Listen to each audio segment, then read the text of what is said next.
je ne voulais pas que vous voyiez la date, mais vous allez voir la date.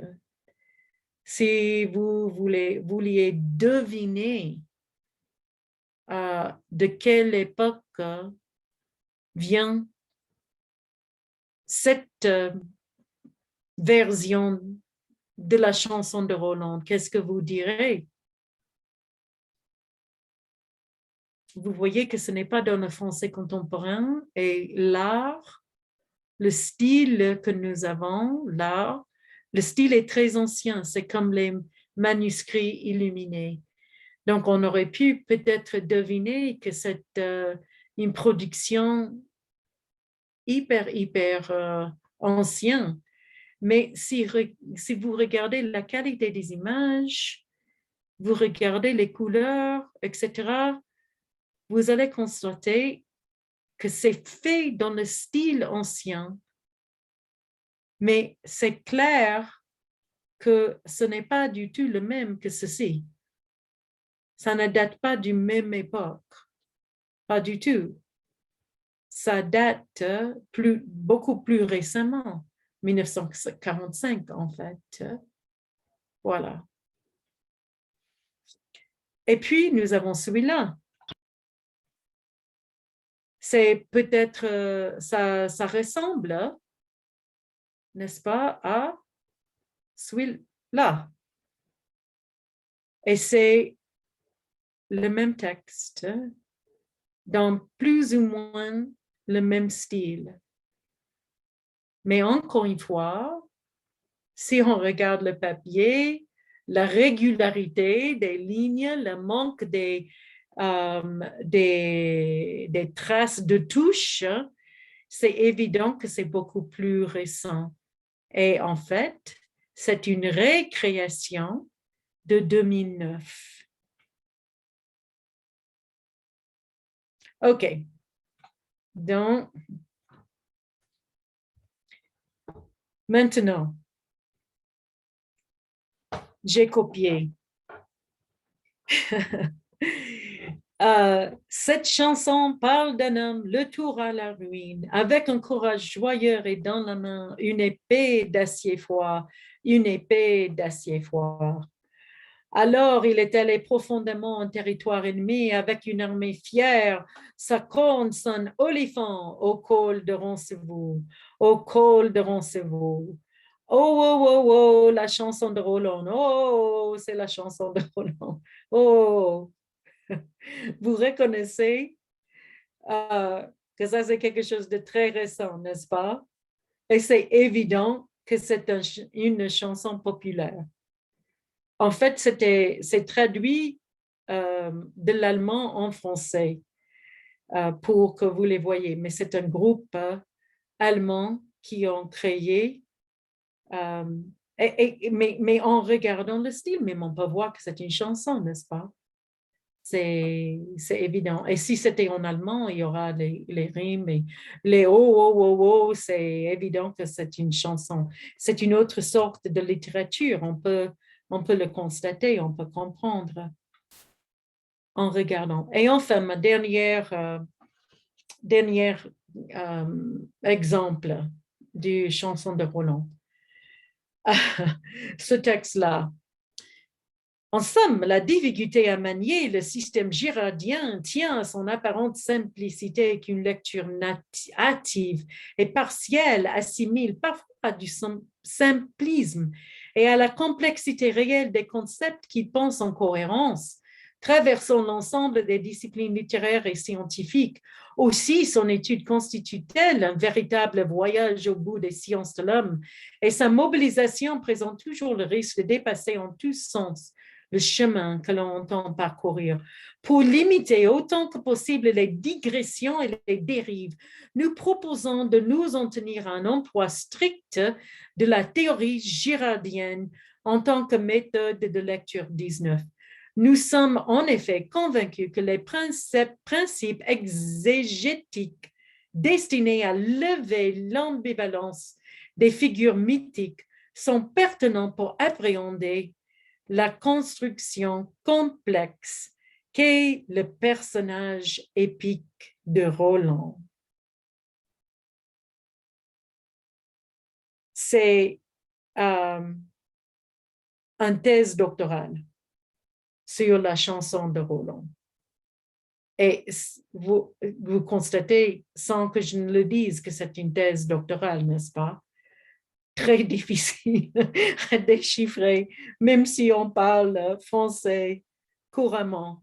Et c'est évident aussi que c'est de l'époque, au moins du fin du 20e siècle, si ce n'est pas le début du 21e, ce qui est le cas, à cause de ses références à la théorie girardienne. OK.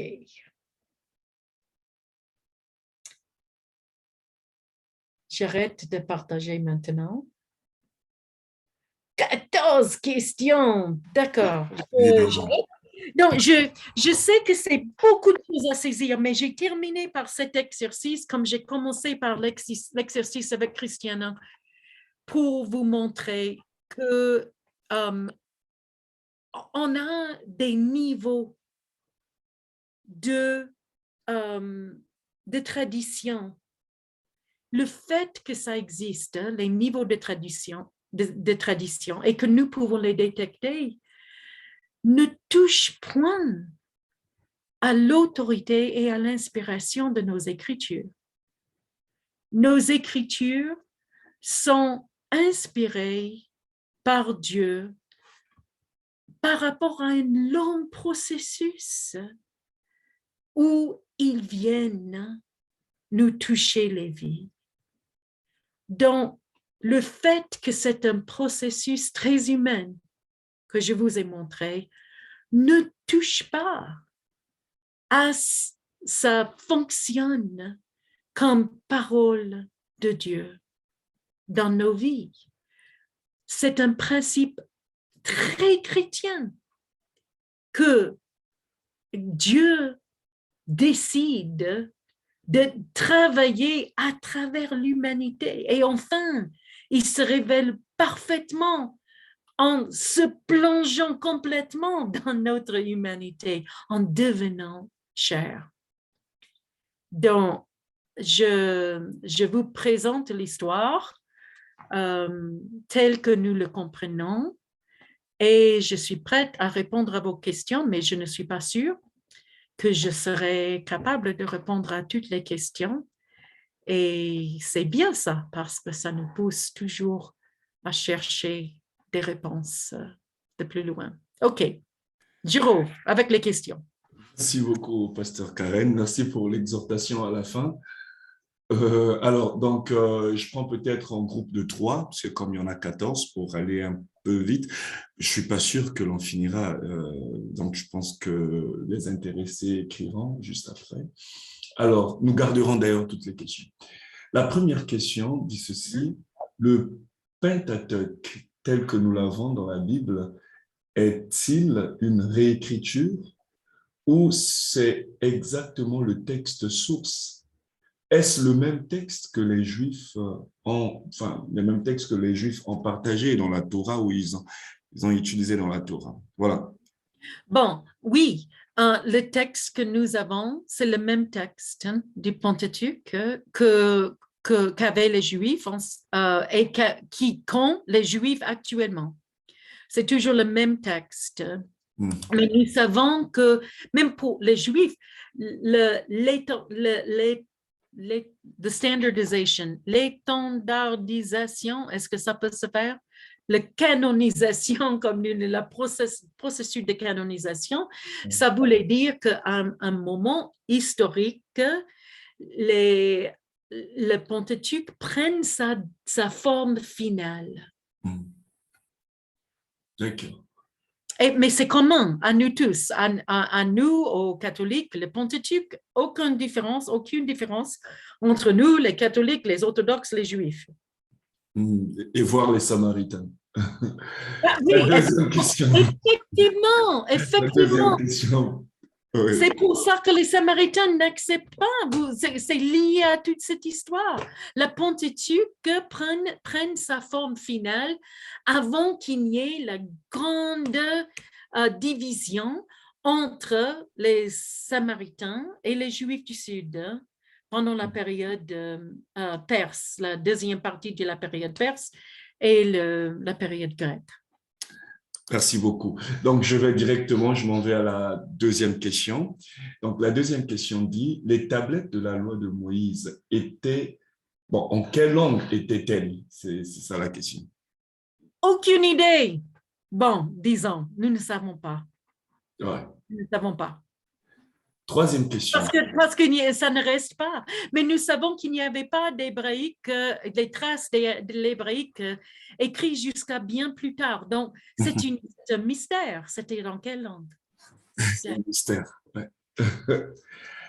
La troisième question. Pourquoi les livres comme Judith ne sont pas dans nos versions de Bible?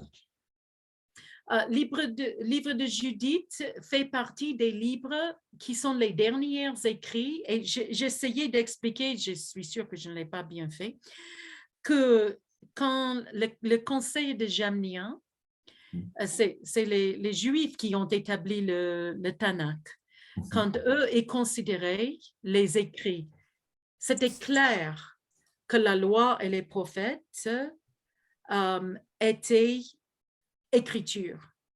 Mais les écrits qui étaient plus récents, qui ont été faits plus récemment, on les jugeait pour voir la fidélité à l'esprit de la loi et les prophètes. Et donc, Judith n'a pas été considérée par les Juifs eux-mêmes à Jamnia, les pharisiens, les rabbins, les pharisiens, qui établissaient leur canon. Le canon pour le peuple de Dieu qui serait utilisé et lu pendant leur nouveau exil, parce que les Juifs sont chassés de Jérusalem en 70 Anno Domini. Donc, il y a une nouvelle grosse crise qui met une standardisation, qui exige une standardisation. Et c'est ça, je vois la question, quel pouvoir avait le lieu de Jamnia? Que représentait-il à cette époque? Jamnia, là, c'était où les pharisiens ont convoqué un conseil. C'était après la grande destruction du temple, et c'est en cet endroit où ils ont convoqué le conseil, un peu comme plus tard dans l'Église. On parlera du conseil de, on dit Chalcédon, Chalcédoine. Chalcédon en français. Ces conseils, on les a fait venir. Concile, hein, de Chalcédoine. Concile, oh. Donc, ça devait être concile Jamnia aussi. Le concile de Jamnia. La quatrième question, intéressante. Qu'est-ce qu'on entend par le livre ou par les livres deutérocanoniques? Que veut dire cette expression? Deutérocanonique, c'est un autre mot pour ce qu'on appelle parce que nous, on appelle l'apocryphe. Apocryphe. Deutérocanonique, c'est un synonyme pour apocryphe. Et donc, les livres qui sont inclus dans la Bible catholique, nous, on les appelle apocryphes, et pour les catholiques, on préfère le terme deutérocanonique. Deutérocanonique, ça veut dire le deuxième canon. Le deuxième canon. Donc, premier canon, première règle, c'est la loi et les prophètes et les écritures que nous avons dans notre Bible. Mais deutérocanonique, les lettres deutérocanoniques, ce sont les autres qui ne sont pas, on reconnaît même dans la tradition catholique, qui n'ont pas le même niveau d'autorité. Alors, une troisième question qui va pratiquement, non pas troisième, cinquième question, hein, qui va dans ce sens, vous l'aviez dit aussi. Est-ce que Judith est un livre vrai? Parce que son histoire ressemble à un mélange d'Esther, d'Anne, la prophétesse. Bon, c'est-à-dire que le livre de Judith c'est quelle sorte de littérature? C'est ça la question. Historiquement, est-ce que c'est vrai? Peut-être que c'est basé dans une histoire complètement historique, probablement. C'est basé dans une histoire historique.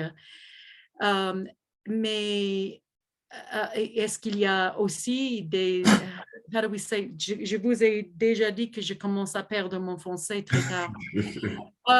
Embellishments, donc c'est-à-dire qu'il y a des élaborations pour des raisons théologiques ou bien politiques. Il se peut, parce que vous reconnaissez que ce n'était pas inclus par les Juifs dans leur canon. Donc, eux, ils ont gardé les traditions de ces histoires, mais en disant que ça ne représente pas la même fidélité à la loi et aux prophètes que les autres écrits. Donc, certainement, il y a, c'est fondé dans une vraie histoire, mais ce que nous avons, c'est élaboré. D'accord. Nous allons prendre, Pasteur Karen, les deux dernières questions pour vous donner du temps de conclure, puisque ça fait, nous aurions fait la moitié au moins, et puis prochainement, nous commencerons par les 7 autres, puisqu'il est 55. Alors, la 6e question dit ceci: quel est le rapport entre le livre deutérocanonique, les livres deutérocanoniques et la Septante? En quoi sont-ils les livres cachés? La Septante, comme je vous ai dit, est inclus ces livres deutérocanoniques. Le deuxième, c'est inclus dans la Septante. Ce qui n'est pas inclus dans la Septante, c'est le pseudepigraphe. Il y a même d'autres livres. Les pseudo-épigraphies. Les pseudo-épigraphes. Ah, merci. Qui existent du même époque. Hein? Et pourquoi est-ce que je réponds à toutes ces questions quand il y a aussi Pasteur Thomas qui est professeur?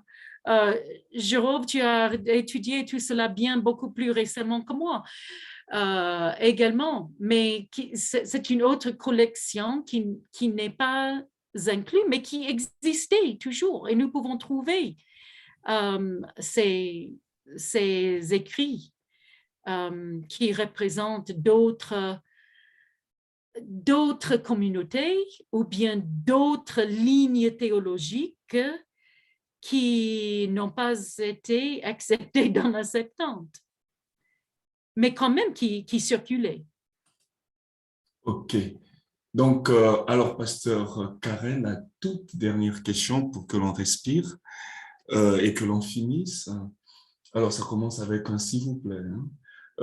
S'il vous plaît, j'aimerais comprendre par rapport au Pentateuque, s'il a été écrit aussi loin après les faits, qu'est-ce que les Juifs avaient comme référence avant ça? Donc, si ça a été écrit après, qu'est-ce que les Juifs avaient comme référence avant le Pentateuque? Se contentaient-ils juste de sources orales? Qu'est-ce qu'on avait comme document au temps des rois comme David et puis autres? Ça sera la dernière question. Oui, et une grande première partie de la réponse, c'est que nous ne savons pas, nous ne connaissons pas ce qu'on avait. On ne sait pas, mais nous savons quand même que les cultures traditionnelles en Afrique, en Asie, la tradition orale qui est transmise est quelque chose de très, très, très ancien. Et il ne faut pas mépriser la tradition orale. Mais donc, non, effectivement, nous ne savons pas ce qu'ils avaient. comme texte de référence. Merci beaucoup, Pasteur Karen. Donc, alors, je ne sais pas si vous aviez un dernier mot, une conclusion à faire. Une conclusion, c'est ce que je vous donne des devoirs. Même si, encore une fois, et je fais le plaidoyer de soumettre tous vos devoirs ensemble pour chaque leçon. Donc, au lieu d'envoyer des notes séparées par et la question et la réponse et votre sommaire de Timothée Minard, dans 3 envois, tout ensemble, parce que vous êtes plus que 100. Et nous devons essayer de regrouper tout ce qui est à vous ensemble. Ça va nous aider. Et s'il vous plaît, envoyez à moi, à Jérôme et à Pasteur Diouf. OK?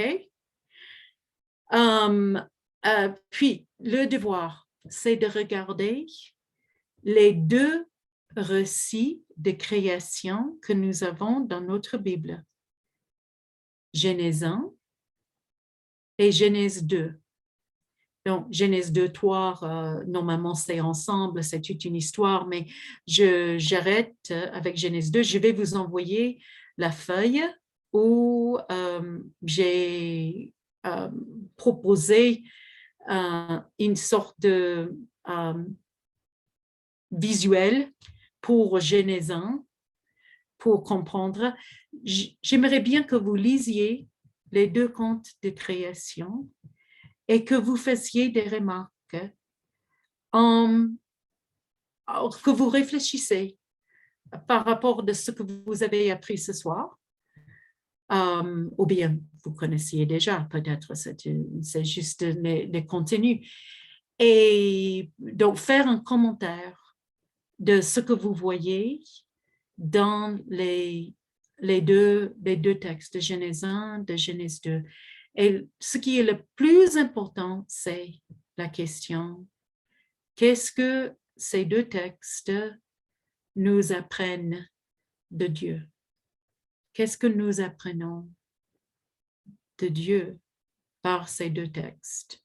Donc, Genèse 1, Genèse 2. C'est ça votre devoir.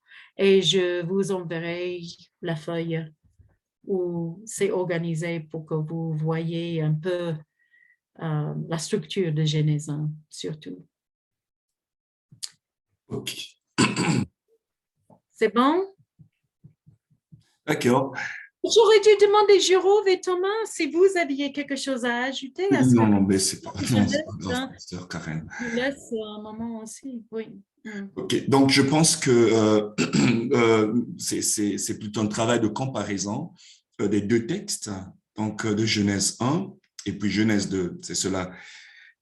Et donc, ils feront un commentaire pour résumer l'esprit de ce que vous aviez dit. Alors, ça veut dire également que ça sera pour la 2e semaine, étant donné que cette semaine, le travail sera le résumé de Timothée Minard qui a été envoyé.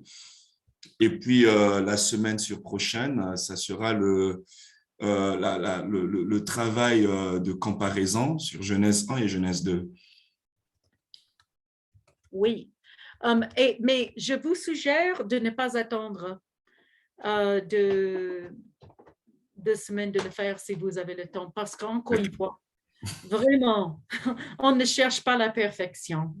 Ce n'est pas du tout le but de cet exercice. C'est simplement de travailler le texte et de réfléchir. D'accord.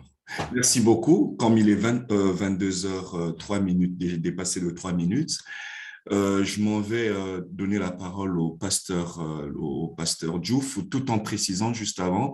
Alors, pour tous ceux qui n'ont pas reçu les mails ou tous ceux qui n'ont pas reçu par WhatsApp le lien, veuillez nous communiquer à nouveau vos numéros ou vos adresses mail. Il s'est peut-être produit une erreur pour que vous les receviez la semaine prochaine, que vous receviez nos mails la semaine prochaine. Voilà, donc Pasteur Diouf. Oui, merci beaucoup, Pasteur Jourov. Et les remerciements vont au Pasteur Karen qui nous a encore bien abreuvé à la bonne source de l'Ancien Testament. Nous avons été richement bénis en traversant toute cette ancienne histoire et jusqu'à la canonisation de ces textes que nous avons aujourd'hui. Merci à tous pour votre participation. Nous avons été à 115 participants. Donc, c'est dire qu'il y a de l'audience. Merci pour tout ce que vous avez reçu. N'abandonnez pas, ressourcez-vous. L'Internet est assez riche.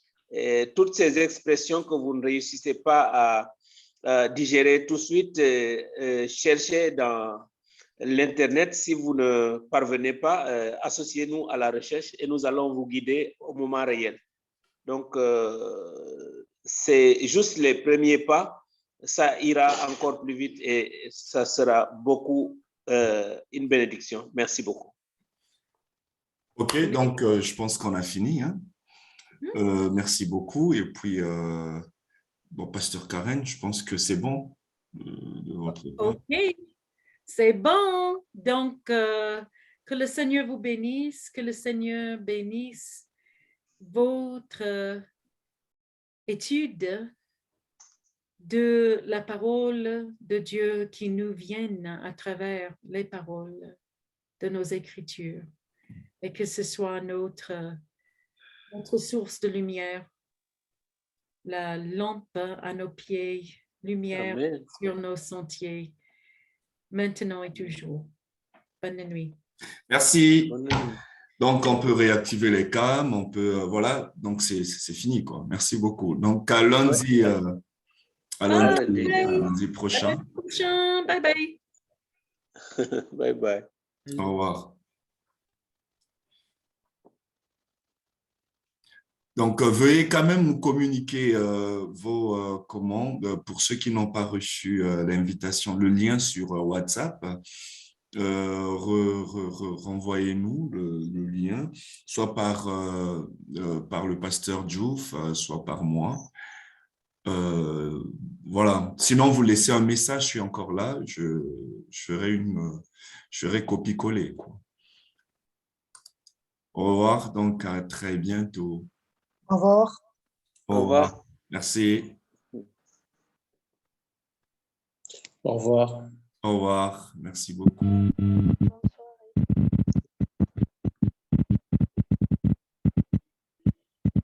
Bonsoir, Pasteur. Je n'ai pas reçu le texte. Hein, le texte vous n'aviez pas reçu le texte de Timothée Minard? Non, je ne l'ai pas reçu. Je vous ai renvoyé mon adresse à nouveau, mon adresse mail. D'accord, ok. Donc, je vous l'envoie tout de suite. Merci. Moi aussi, je n'ai pas reçu. C'est Issachar de Kenitra. Issachar. D'accord, donc je note, Maman de la Lune, Issachar.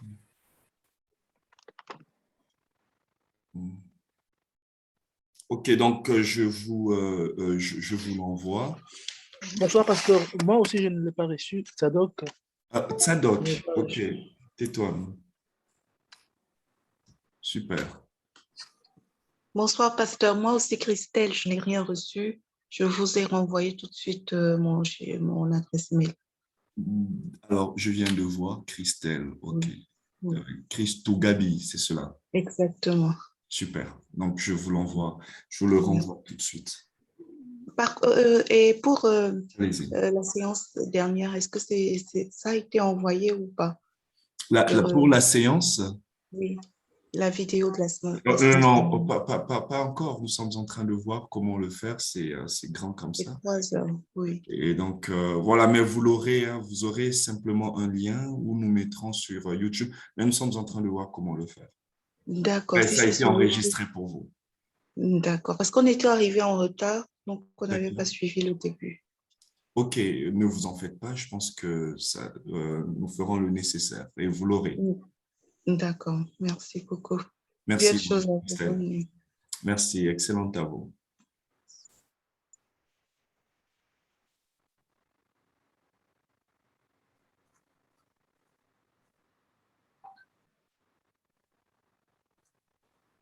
quelqu'un d'autre a rencontré des petits soucis, nous pouvons les gérer hein, avant que vous ne partiez.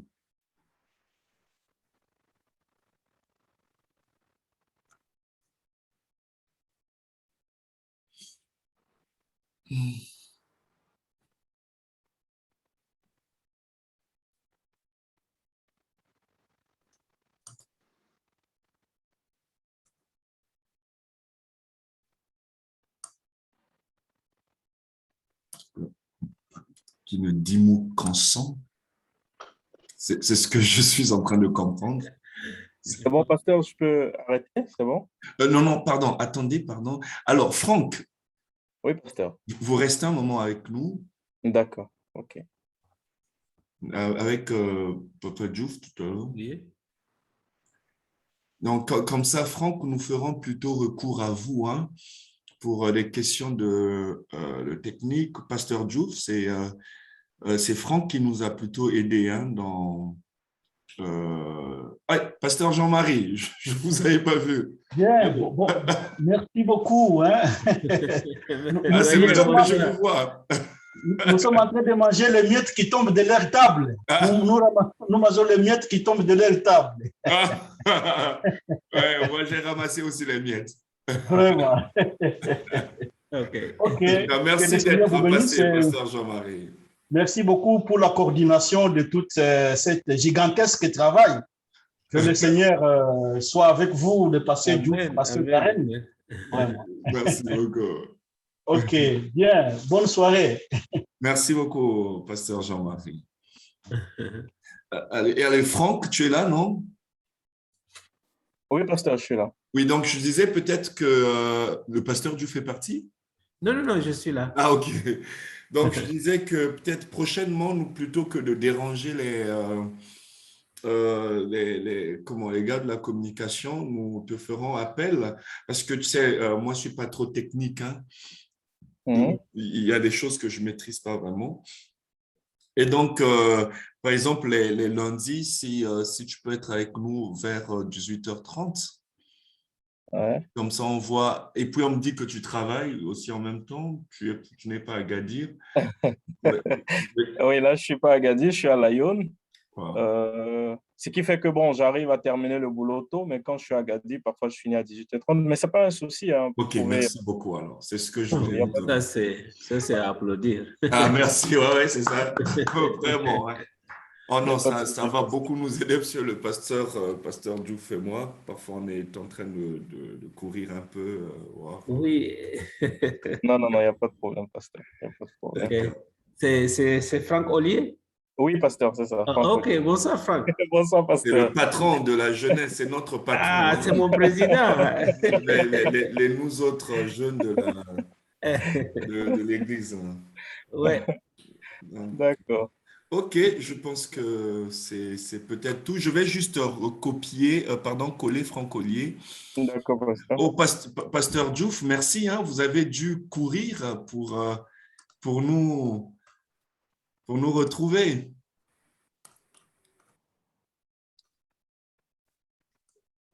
Je recopie quelques points qui restaient. Parce qu'il me faut ajouter cela. Et puis, Franck, on va réfléchir aussi avec toi et le pasteur Diouf, qui nous aide beaucoup d'ailleurs dans l'expérience, à comment voir bon, ça c'est après le 17, hein, les inscrits et ceux qui ne sont pas encore inscrits, avec ceux qui se sont acquittés de leurs frais. Bon, le plus important, c'est vraiment pas les frais, hein, c'est la participation. Au moins techniquement, avec voir comment le faire. D'accord, pasteur. De toute façon, je suis disponible. Y a pas de souci. Merci. Ça nous fait plaisir que vous soyez disponible. Pas de problème, pasteur. Pasteur Diouf, je disais que vous aviez dû courir hein, pour nous rejoindre. Au début, je ne sais pas si vous nous entendiez, parce que je vous ai appelé. Après, je me suis dit, tiens, vous êtes déplacé avec le pasteur Nico. Je pense que son micro est désactivé. Votre micro est désactivé, Pasteur Diouf. Oui, je disais que je me suis connecté avec les Bluetooth dans la voiture quand Pasteur Nico conduisait. Ah, donc, mais vous m'entendiez quand je vous appelais? Non, je n'ai pas entendu parce qu'on était en prière. Ah, ok. Il y a Christy qui a perdu sa mère. Ah, Chrisley. Et oui, et nous avions été là-bas pour l'accompagner. Ah, ok. Ah, d'accord.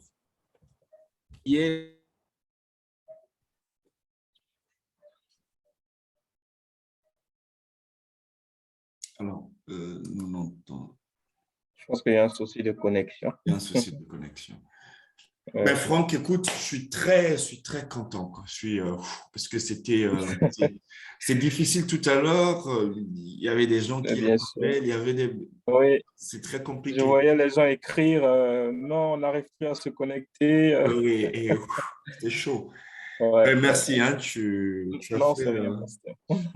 Quand on était très enfant, on suivait un film Mixor, il venait quand il y avait un problème, quoi, Superman, quoi. Donc, tu vois, il est venu à ce moment-là. Heureusement que tu es venu. D'accord, pasteur. Donc, demain, je vais écrire déjà à comment on l'appelle, notre, le RAF. Non, pas le Rider en vacances, le RAF, et il te fera un virement dès demain. D'accord. Pasteur Diouf, on vous avait perdu. Hein? C'est le réseau qui fait défaut. Je racontais juste les petites difficultés que nous avons eues au départ, mais rien de grave. Nous avons prié et nous avons partagé plus que le temps qui était promis. D'accord. Et nous étions dans la cour, mais j'avais mon portable avec les Bluetooth et je pouvais me connecter pendant que Pasteur Nico conduisait. Mais j'ai raté le début. Donc, je vous présente les excuses. Non, c'est pas grave, pasteur. Et puis, juste pour vous informer que c'est Franck Ollier finalement, parce qu'on a dû faire un virement pour élargir la plage. Oui, j'ai compris quand vous parliez. Quand on était à 100, ça ne passait plus, il fallait faire Donc, je vais devoir discuter avec, je vous ferai un mail. Dans tous les cas, je pense qu'on va mettre Franck Ollier dans les courriers. Parce que je pense qu'il faut faire un virement de 600 dirhams, parce que ça a dû coûter 600 dirhams pour rallonger la plage. On a pris combien de places, Franck Ollier? 500. On est passé à 500. Oui, 500 pour un mois, oui. D'accord. Là, c'est déjà bien. Ça rassure. Merci beaucoup. De rien, pasteur. Bonne soirée à vous. Et puis, je reste vraiment à l'écoute pour quoi que ce soit. Merci beaucoup, Franck Ollier. Ça nous fait plaisir. Pasteur Diouf, merci aussi à vous. Merci, pasteur. Vous avez été génial. C'était bien. Là, je vais dormir.